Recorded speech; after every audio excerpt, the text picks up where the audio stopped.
All right, today I'm building cornhole boards for a customer. First thing I do is it takes 5 2x4x8s. You got to have each board has two 4-foot long 2x4s and then two 21-inch long 2x4s to go on either end of the cornhole board. What I do is I cut them after I cut them on miter saw. I run them through my table saw to make a flat side on all the boards. This side can stay round because this is the side that's going to go down. The board will lay on this. And of course, the reason why I do that is to for the board to lay flat on this. So that's why I have the board turned that way. So this is what I've got so far. The frame's built. There's a frame there, and I built another one on my other table here. So again, the flat side I've got like that for a reason, because this side is where the board is going to sit like this, and the board will lay on the flat jointed off side there. So the next thing I do is what I'm doing now is putting 2.5-inch screws in each end of the board. I've got my square here to mark to make sure this is all square on each corner. I'm putting the screws in now. Next thing I'll do would be I'll lay the boards, which one's laying right over there. I'll lay that board on top. That's 2 foot by 4 foot regulation. I'll lay it on top, and then I'll glue around on the flat side of the frame, and then I will glue around it, put the board on top of it, and run 2-inch brad nails through all the way around the board. And then I'll start the sanding, which is the next process. But then later on in the video, I'll be cutting holes right here with my drill bit and running the 3/8 bolt through it. And then I'll put the bolts on the other side of it in the washer. But I will finish up these frames, and then I'll show you the next step. All right, next step here, I'm going to take the frame and flip it over so the flat side will be facing up to get ready to lay the game board on top of it, the 2x4 plywood for the game board itself. I'm gonna run that bead of glue around the frame, just a good little bead of glue there, all the way around on the flat side. That'll help the game board stay, of course, help it seal better and stay stay glued to the board, even with the brad nails in there. Just double protection, make it stay in one place. So now I'll just I get my brad nail gun, and I got 2-inch long brad nails in that I will nail it down with. Here I'm gonna get the board and decide which side is the best side to use, because I haven't sanded any of this yet. So once I find the size I want to use, I'm gonna flip it and lay it on the frame. Make sure it's all straight on all the corners. Make sure there's no overlapping on any part of it, on any corner, and that everything's lined up nice before I start nailing it down.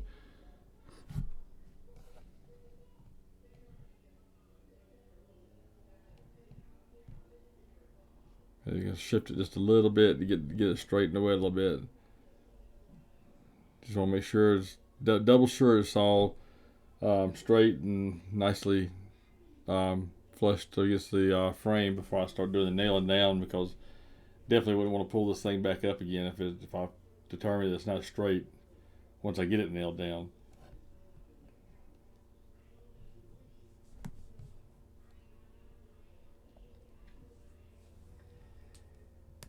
All right, here I'm gonna go pop these nails in, about 12 inches apart, if even that far apart from each other.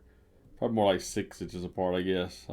Just nail it all the way around. Make sure I get the corner up there. The 4 corners is the most important part. But I'm getting this all tacked down all the way around, and I'll do both boards the same exact way. After this part, I'll get ready to cut the hole in the game board and show you that.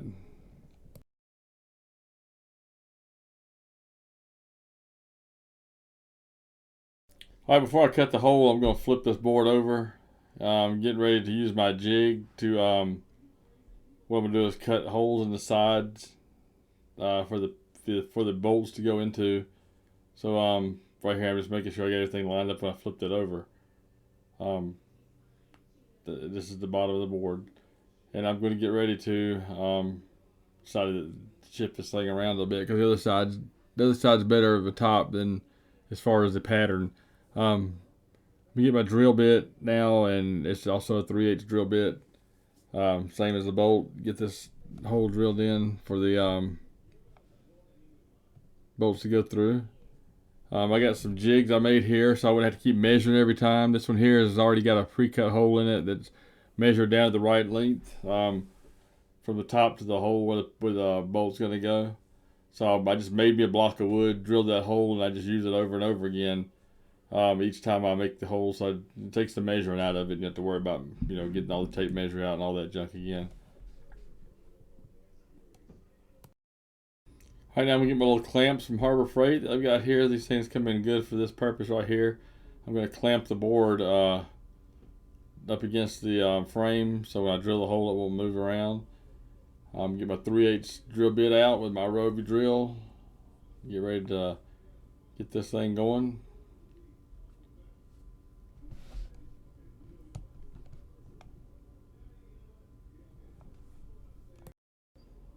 All right, right here I'm drilling right through the jig. It's already got the pre-drilled hole into the frame, so it gives me the correct accuracy every time because I made the jig for that reason.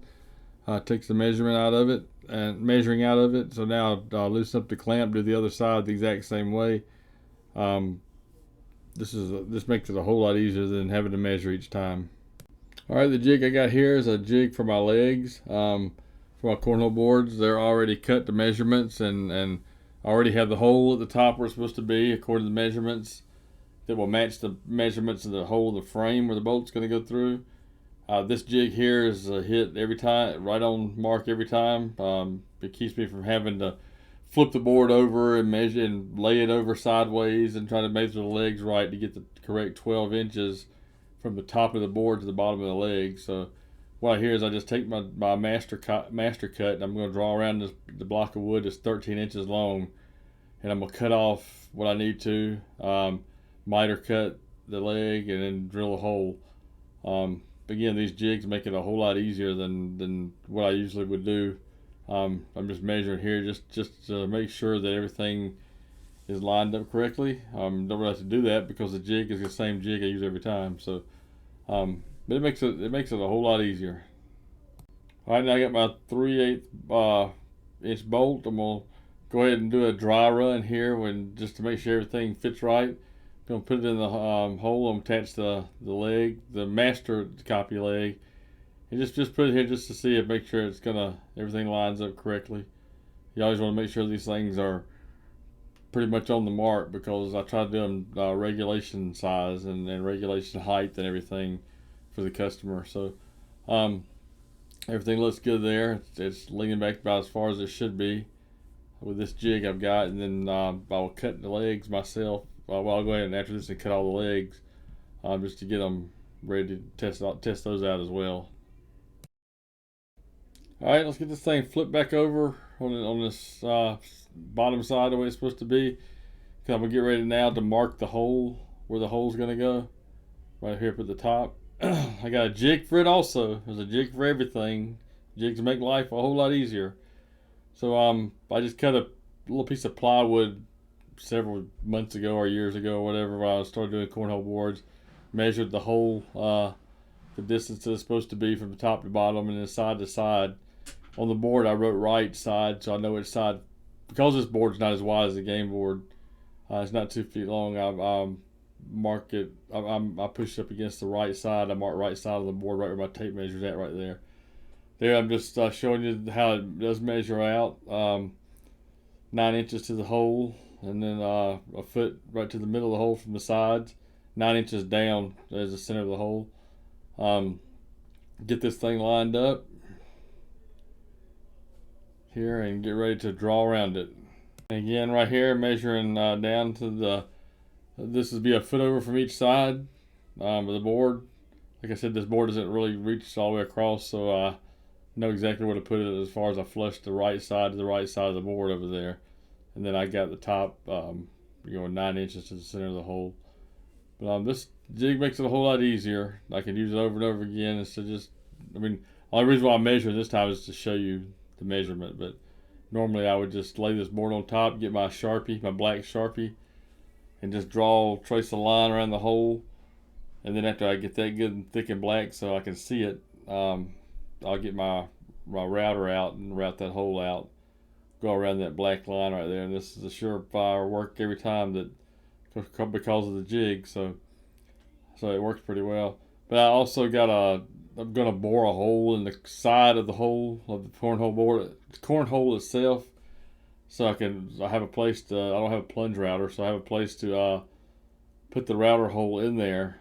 Then start routing around the line. So that little bit right here is what I'm going to use to bore a hole in there, and then I'll be able to put the router in and go around in a circle and cut that out on the line. Works a whole lot better, and it's a pretty simple process. First few times I did it, was kind of awkward and couldn't quite get it down right. But after doing so many of them, it becomes like clockwork now. It gets to be pretty easy. All right, got my router here. Got my protection on, ears, eyes, and nose. This thing kicks out a lot of dust as well. And get ready to run this router now around the hole with the trace the black line. I'm just gonna go all the way around. It takes a little bit, but it's not too bad. But just to make sure it's lined up on the black hole right, I do go kind of slow because I don't want to cut outside the black line.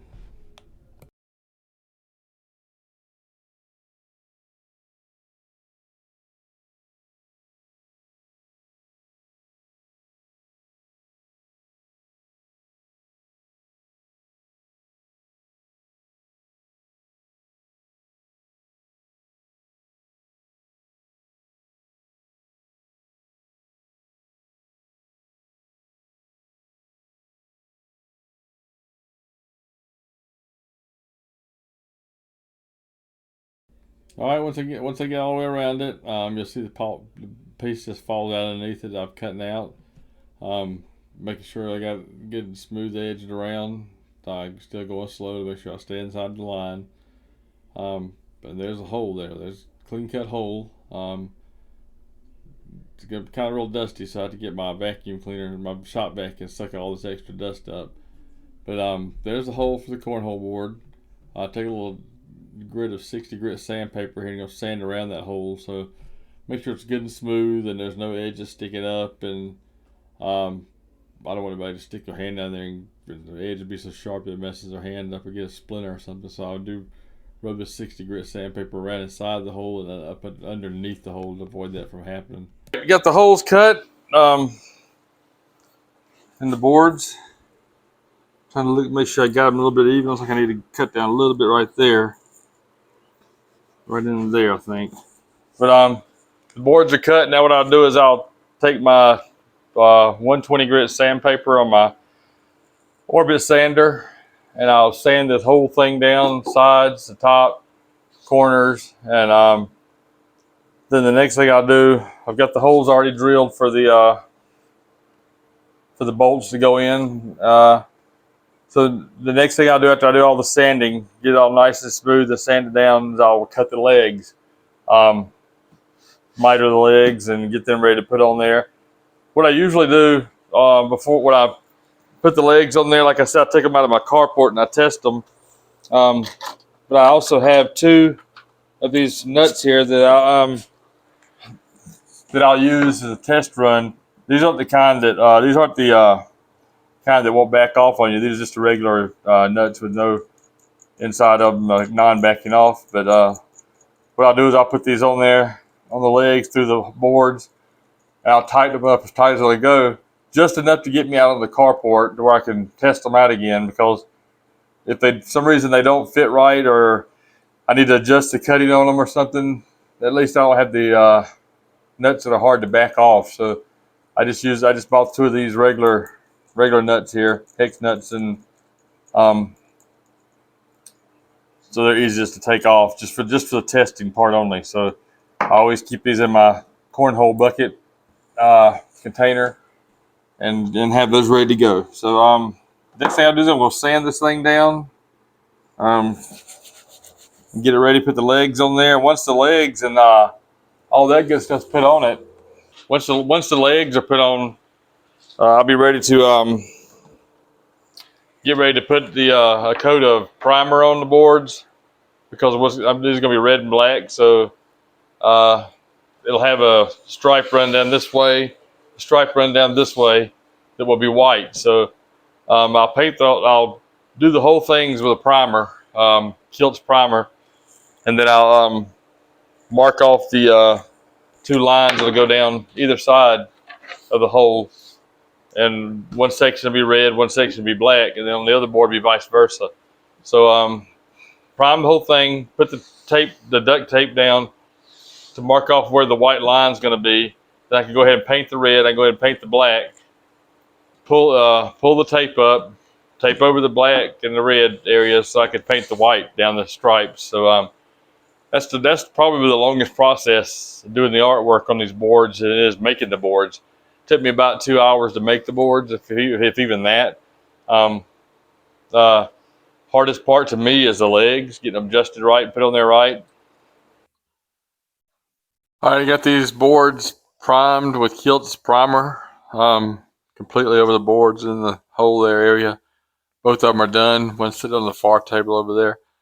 Now what I'm gonna do is I'm gonna let them dry. It don't take long for this stuff to dry. Basically, it's already dried already. What I'll do next is I'll run the tape pattern down the sides right here. The design I'm gonna do, it's gonna have a stripe that runs down to this corner, stripe runs down to that corner. I'll do that with the green duct tape, not duct tape, the green frog tape. This is the best painter's tape you can get probably. But I'll do that next, and then I'll paint the top portion of one, the bottom portion. Of course, one of them is going to be black and red, and then black and red, just vice versa. So that's the step I'll do next. All right, and just like that, there were lines. Got the lines running down the sides here that meet up at the hole. One of these boards is going to be red, black, black, red, vice versa. I use this frog tape right here. This stuff is really good. Sticks really well. It keeps anything from bleeding underneath the tape. It's about $9 a roll, I guess, at Lowe's. But this stuff's really good. It's a lot better than the blue painter's tape. So now I'm getting ready to paint. I think they're good and dry now. Didn't take long for the kills to dry, so I'm gonna get ready to go ahead and paint these things now.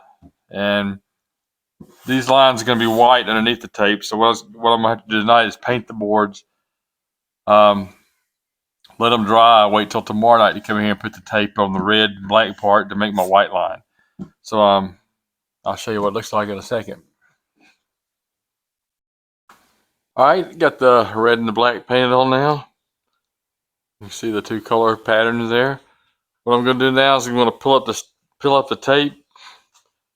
Where the white lines are going to be. The paint is still wet, and the reason why I'm peeling it up now while it's still wet is because sometimes when it dries, the tape wants to tend to pull the paint that's fresh kind of off the board a little bit. So I'm gonna do this very easily. Start peeling it off, probably from which end I don't know, but let's see.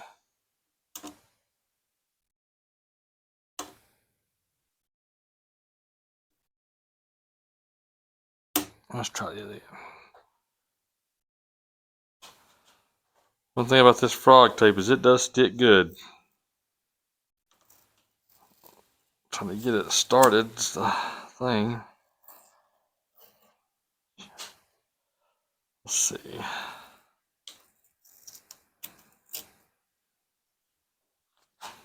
Just to get me a little started here somewhere.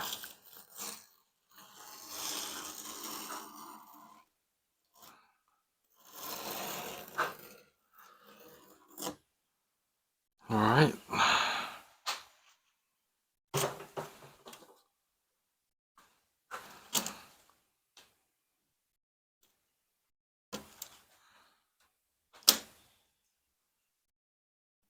It'll stick pretty good.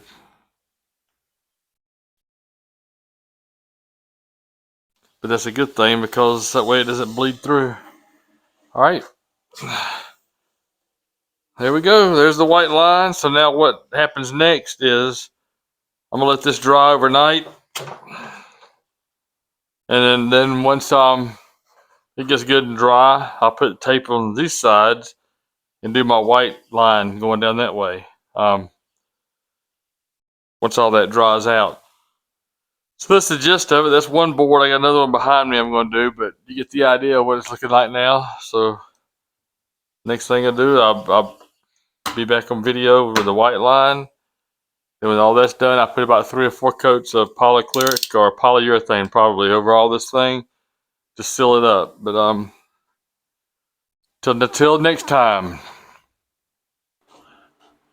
All right, back with the next round. Now it's time. I've got the boards painted, the red and the black. Still got to paint the white stripe where I taped off with the duct tape, with the frog tape.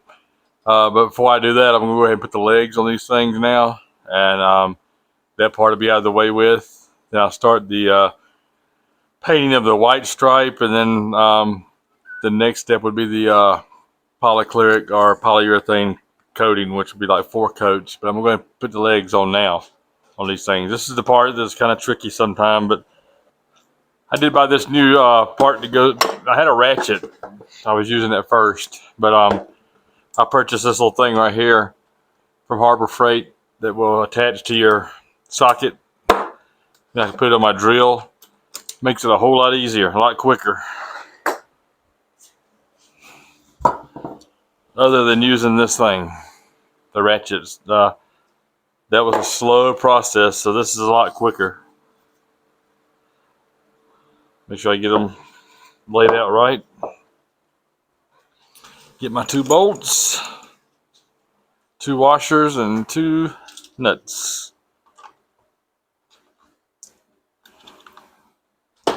And these are the kind that will not back off, so this is the final.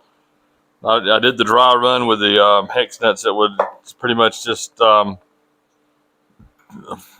off real quick and back out real quick. These right here are lock nuts. They're gonna stay on there pretty good. So we get that one ready. And on this, I've just got I use this little wrench to sort of fit on the bolt there, and so when I get ready to turn it, it'll sort of tighten it up without having to move that little thing around, without moving the bolt around. And you see it doesn't take much with that ratchet thing. The new socket I bought, which is a whole lot better than what I was doing, and a lot quicker too. All right. I'll make sure I ain't got it too tight. Nope, perfect. Now I'm going to do is I'm going to flip it back over. I'm going to paint the white stripe on the board. Let's get this thing flipped over. I've got the white stripe. This is the primer stripe though, so I'm going to put the frog tape now that's on the dry sides that are now dry, and then I'll paint the white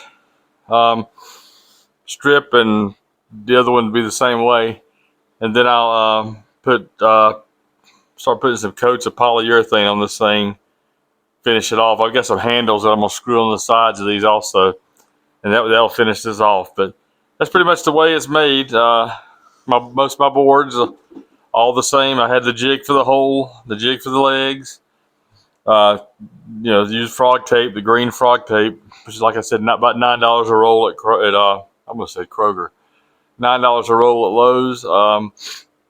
And that's pretty much it. It didn't take too long to build the boards. Like I said, the artwork, especially if a person's getting a name put on it or something, that would take a little bit more because I do it on my Cricut machine on site inside my house. I have a machine that makes the letters. But other than that, if I use a vinyl wrap, which I do vinyl wraps with these cornhole boards at times too, what I'll do with that is I'll get that more expensive plywood. It's like the already sanded, pre-sanded, but it's real smooth. It's like $80 a sheet for a 4x8. I'll use it. Of course, I'll still sand it, but I get the wrap and I'll put it on. Next time I do one, I'll video it. But the wraps go on pretty well. They work out pretty good, look pretty good. But as for this one, I'm gonna go ahead and finish it up. That'll do it for this video. Subscribe to my channel. Click the little button below. Subscribe to the channel and get my latest builds and information from Board and Woodworks. Later on.